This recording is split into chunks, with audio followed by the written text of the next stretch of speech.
Good evening, everyone. It will just be a moment. I'm just going to post this live stream onto my Instagram stories. And then I will tell you about what's going on. So,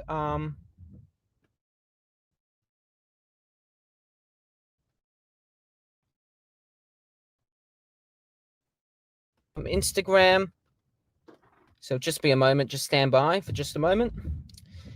It won't be very long because my phone is my laptop's just about to die and the internet's hell on earth at the moment.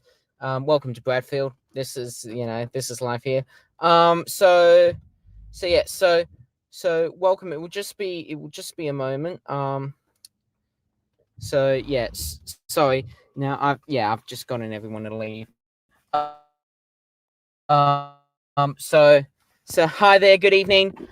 So weird things have been happening around Bradfield over the past couple of weeks since the last update that I gave day after the election.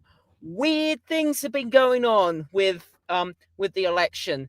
We thought that one candidate was going to win, then another candidate was going to win, and now another candidate is probably going to win.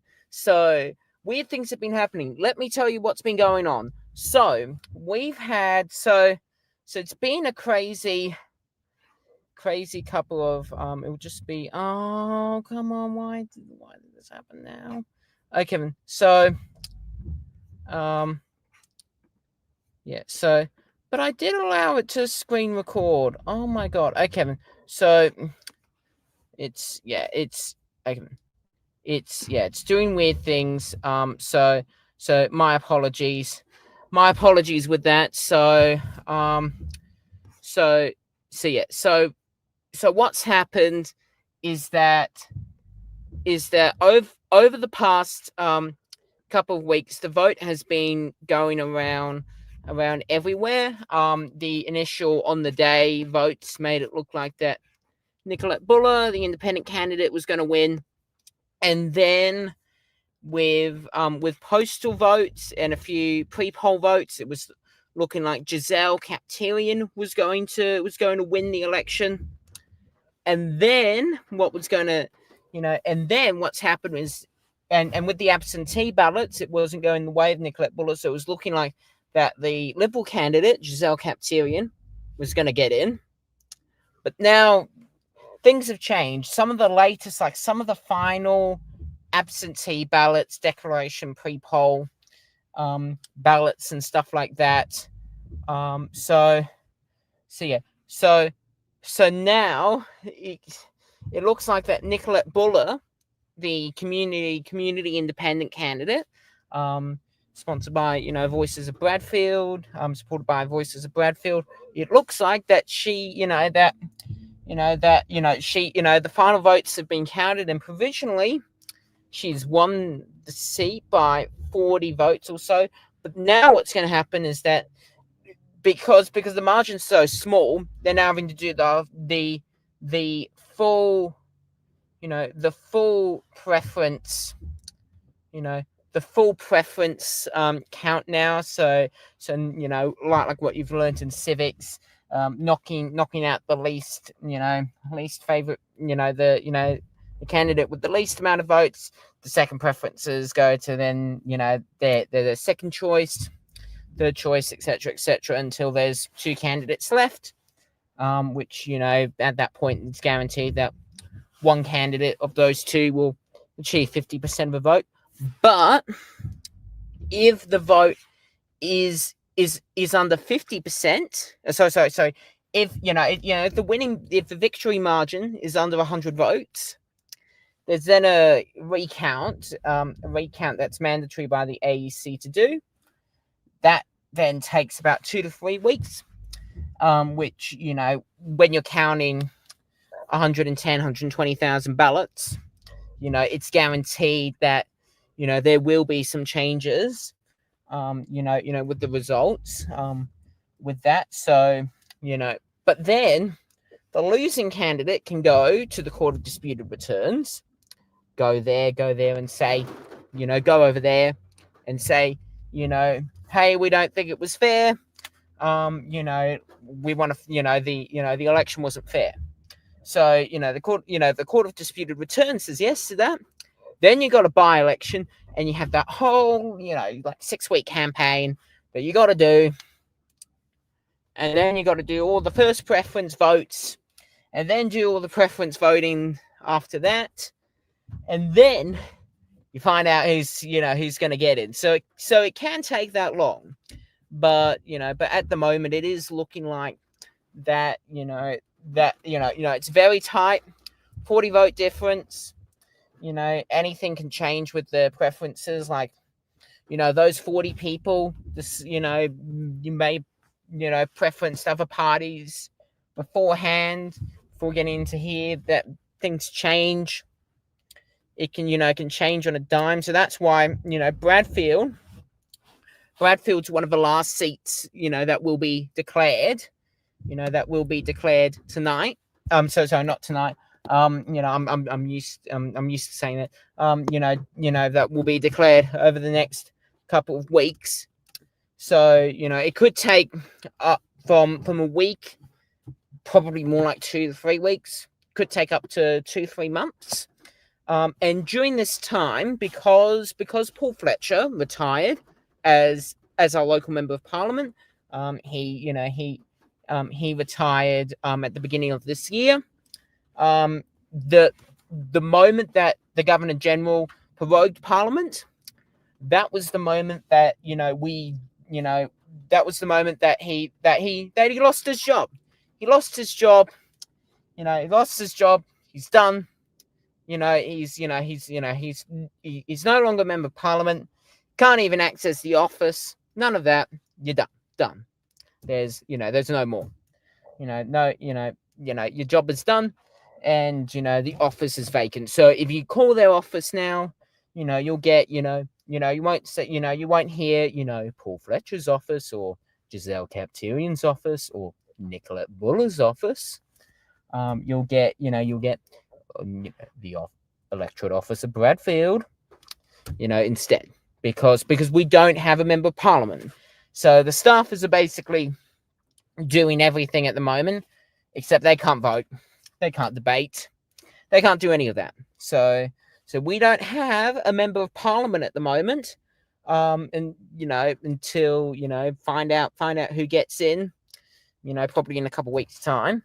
It won't be, it will be a little while. But it's interesting to see Bradfield. Bradfield used to be the safest of most safest Liberal seats for quite a long time. This was the seat of, for 75 years, Bradfield has been a Liberal seat. Liberal to the heart. No matter what would happen, 1983 election, no matter what would happen, whether if it was,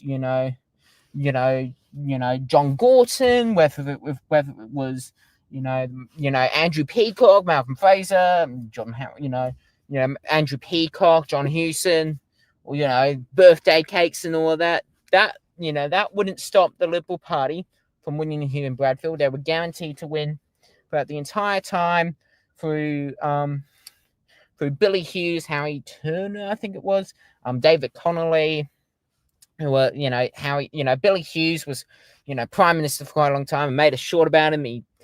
He started off as a socialist, then he was in the Labour Party, and then he had disagreements with Labour about conscription, joined National Labour, then became a nationalist, because, even though he was more left-leaning, he was very nationalist.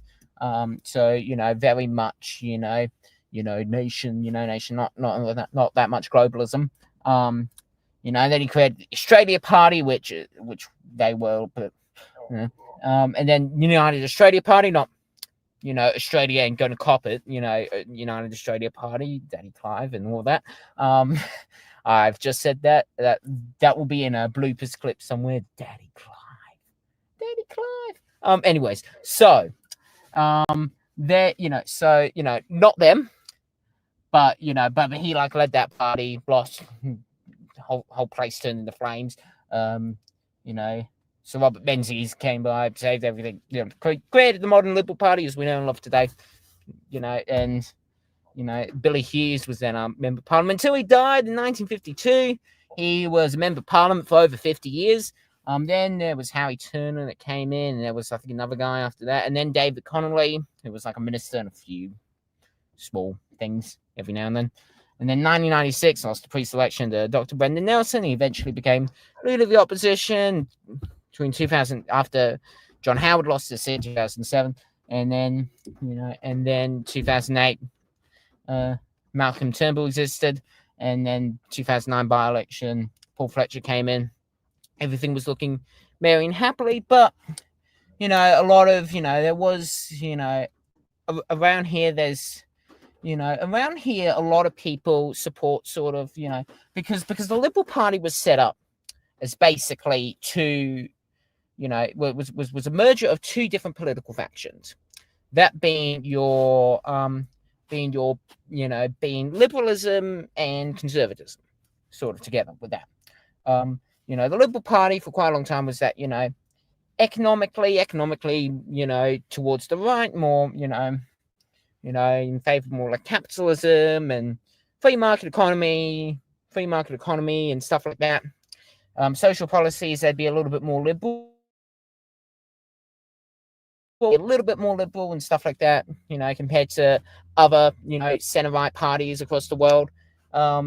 But then they've, recently there's been more of that trend towards that, centre-right, socially conservative, economically conservative. Well, here in Bradfield, that kind of thing doesn't really work. So there's in my own observations, there's been a lot of people who have been, not as supportive of the Liberal Party lately. And that's been going on for a couple of years now. So then we had then in 2018, around 2018, Malcolm Turnbull resigned from the seat of Wentworth in the eastern suburbs of Sydney Dr. Karen Phelps created her own campaign there, very popular GP there, very popular independent candidate, got in. It was, big alarm bells in the Liberal Party. Oh my God.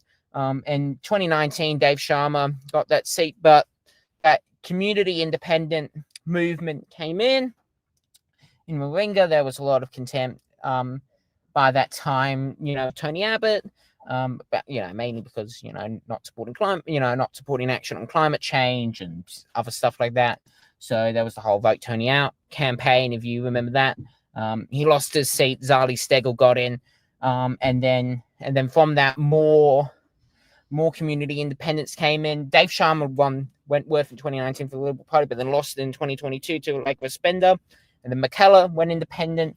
Kooyong went independent. Goldstein went independent. Bradfield nearly went independent because in 2022, Nicolette Buller ran with support of Voices of Bradfield.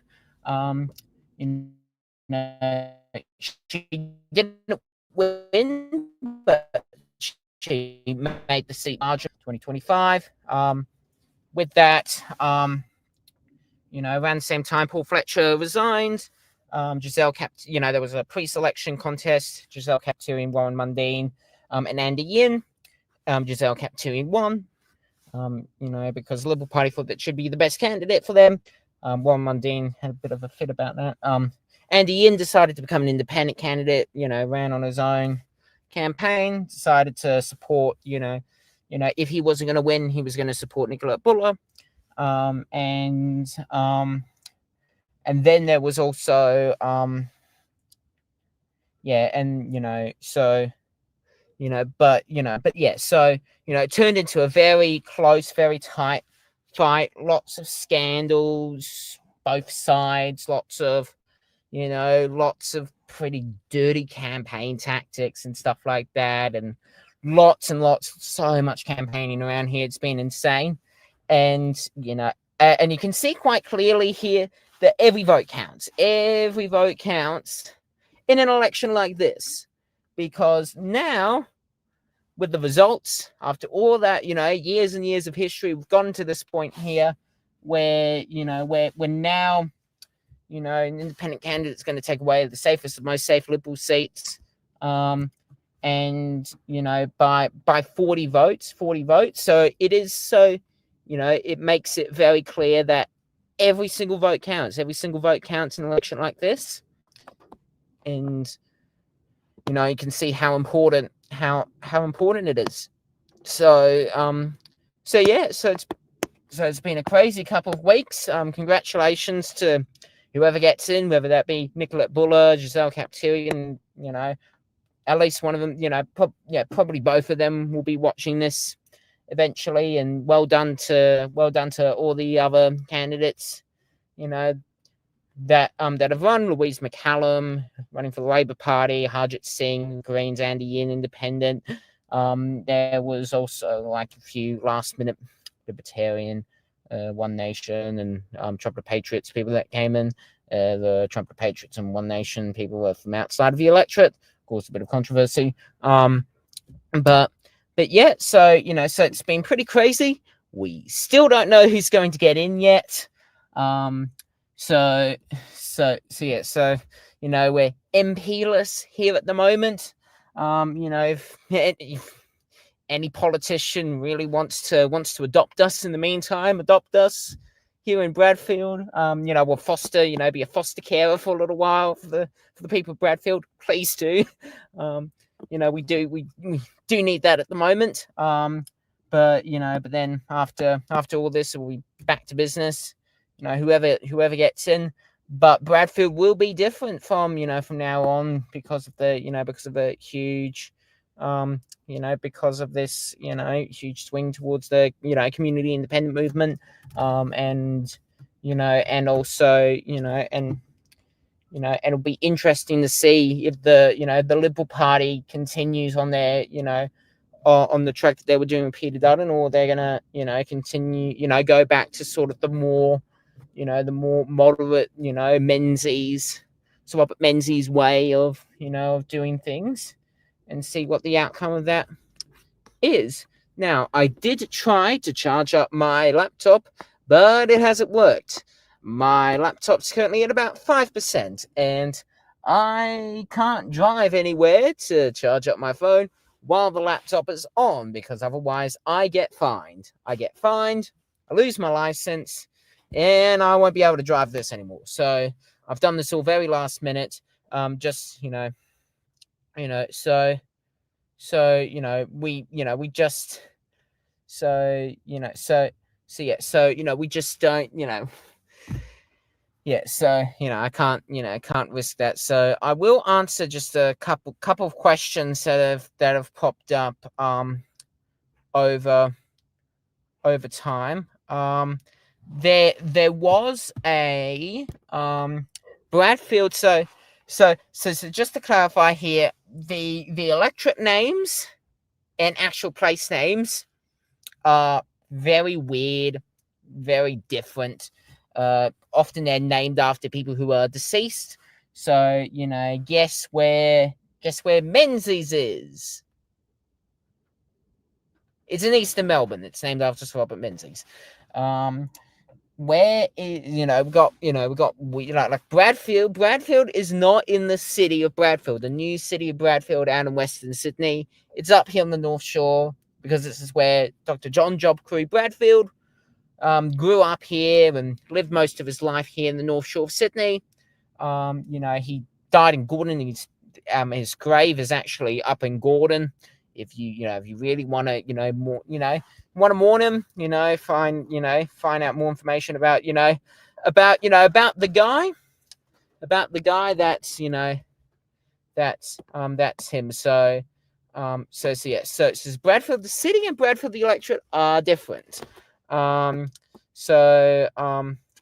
that guy got an award from Nathan Haggerty. That random guy 9200, he got an award from Nathan Haggerty, which I do remember. And congratulations to him with that. Nathan Haggerty is a great guy if you ever get to meet him.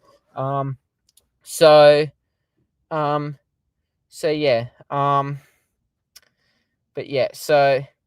not driving. I don't want to get fined. The car is off. Well, the lights are on, but the car is off. It is not on.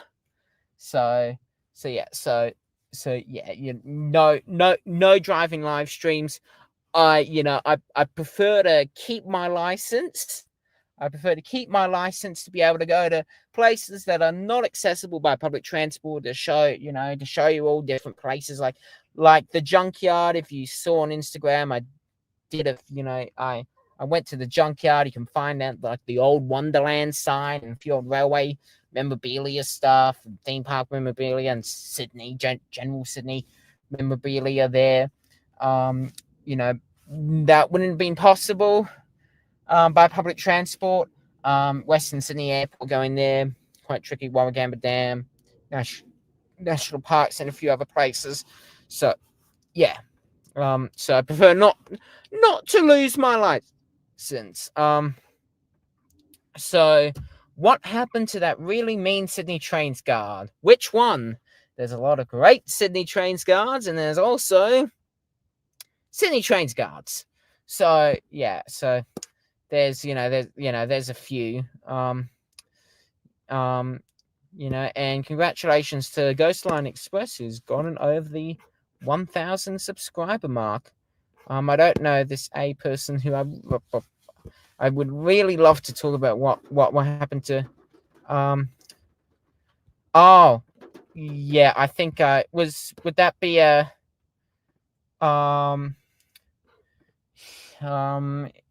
would it be a station duty manager? Was it a station master, a station duty manager, which they're now called.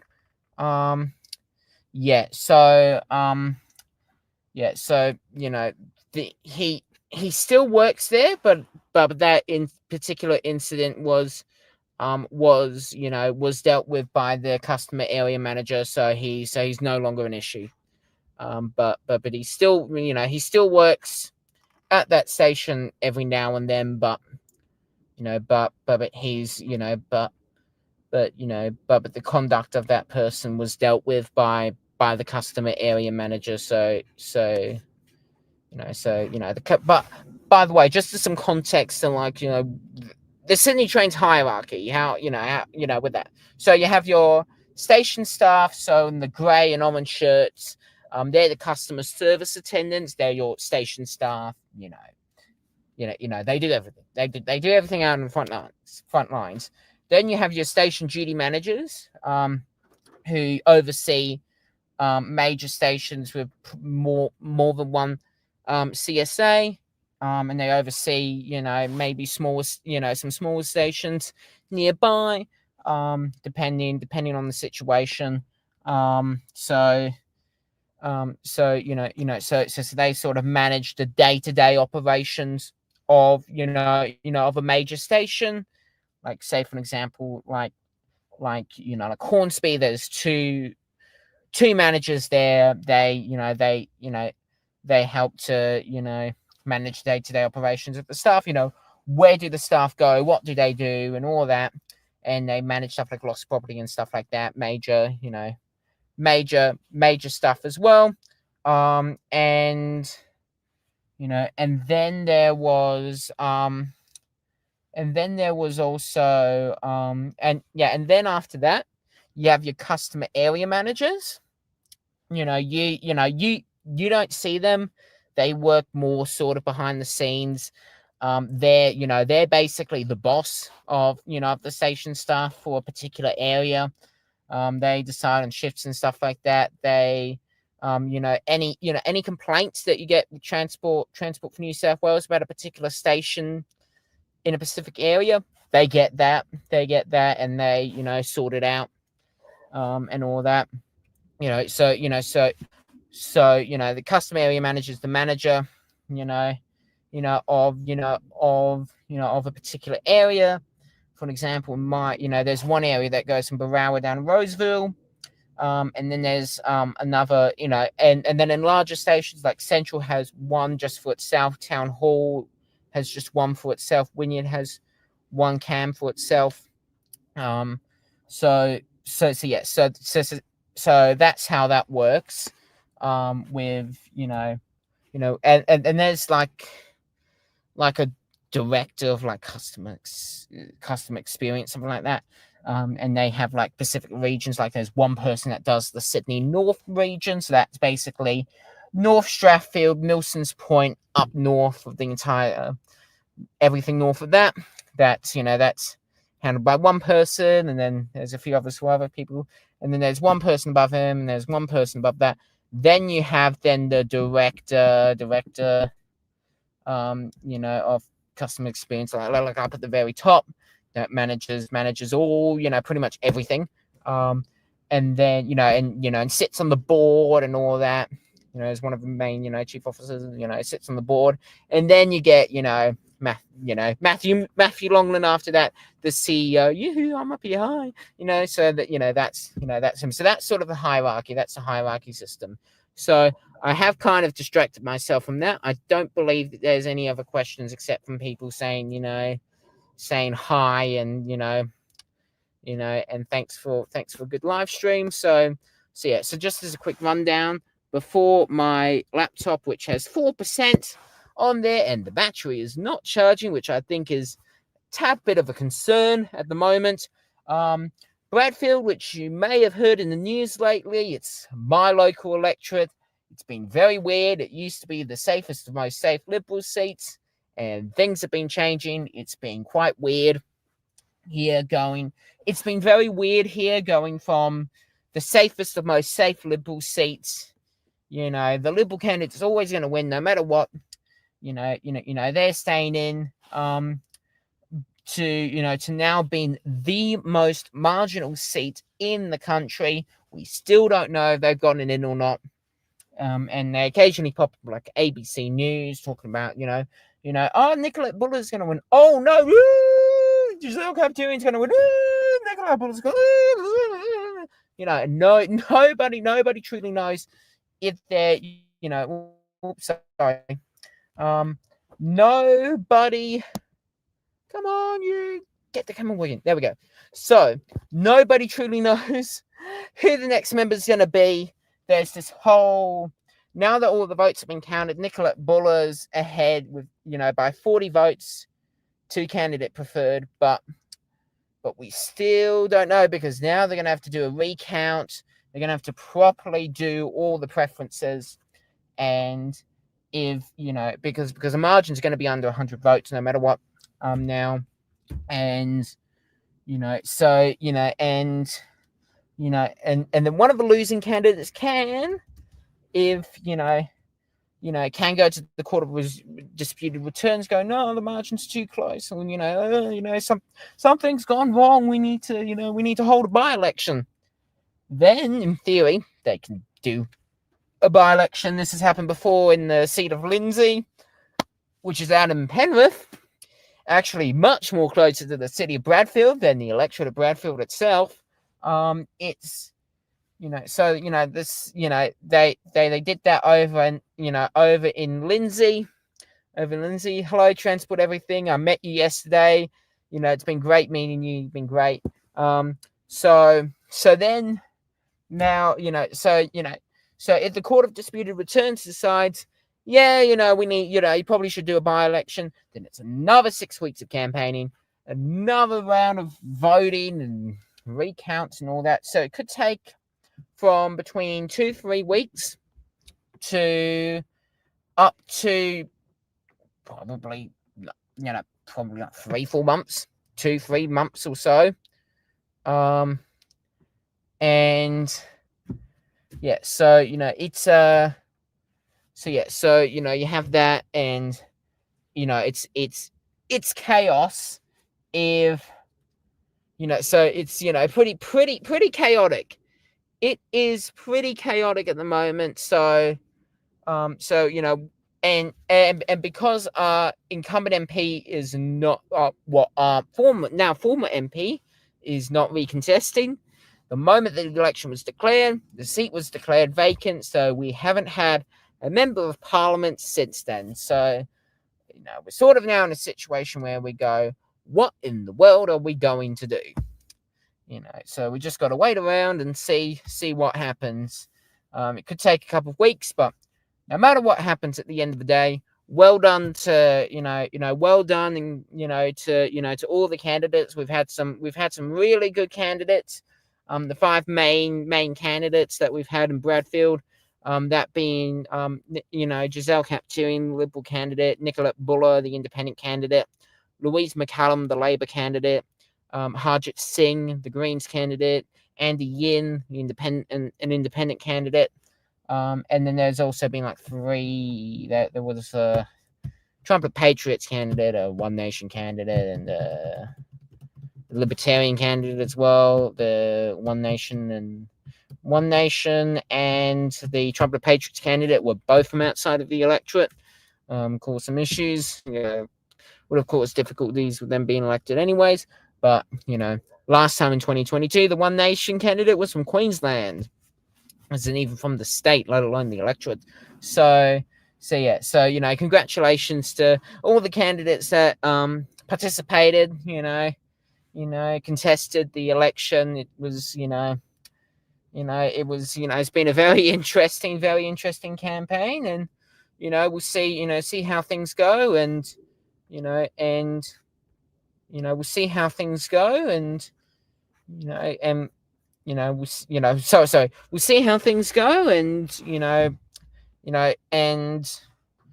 whoever wins, it's going to be okay at the end of the day. It'll be okay at the end of the day. Just as a quick update, 2 candidate preferred according to the AEC. It's just updated again. The margins between the 2 candidates at the moment: Giselle Capturian and Nicolette Buller's at 39. Nicolette Buller's ahead, 39 votes. So after all of that tangent, my laptop's on 3%, so I actually well and truly need to get going. So thank you very much for watching. Have a great night. The moment that I turn on the camera's dying, slowly dying. There we go. The moment that I turn on the engine means that it's time to go. Bye. Come on, camera, just Do your thing. There we go. Bye. Now it charges. Oh my god. No, it's not.